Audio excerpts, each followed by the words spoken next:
Kinarir na talaga ng aktres na si Marian Rivera ang pagiging dance queen. Naglabas na naman kasi siya ng mga panibagong entry sa isang sikat na video social media app.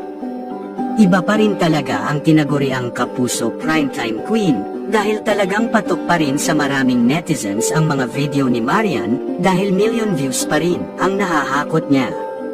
Isa sa mga latest uploads niya ay ang astig niyang clothes transformation. Mapapanood na nakaupo lang si Marian sa isang sofa habang nakapijama at ilang galaw lang niya ay isa-isa nang nagbabago ang kanyang outfit. Kahit simple lang ang ginawa ni Marian, marami ang napawaw sa kanyang video at umani na ito ng 15 million views.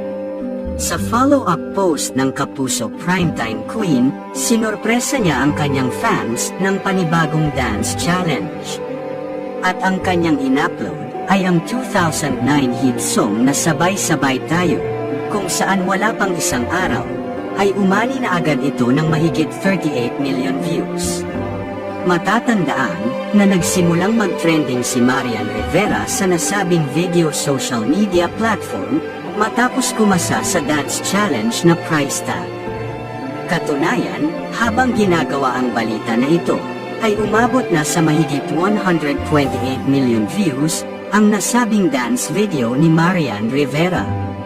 Habang maraming netizens ang humanga sa ginawa ng primetime queen, may ilan namang netizens ang tila hindi na nagustuhan at nagpahayag ng pagkaumay dito.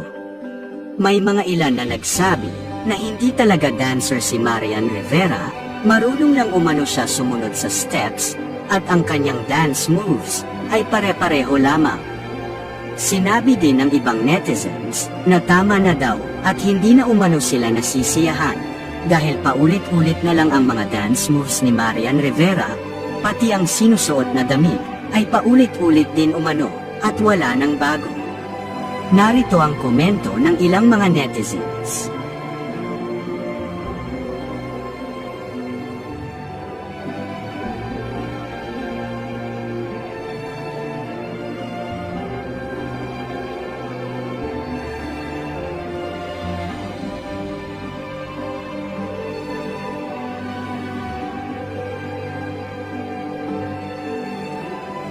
Sa ngayon ay wala pang pahayag si Marian Rivera patungkol sa mga ibinabato sa kanya ng ilang mga netizens.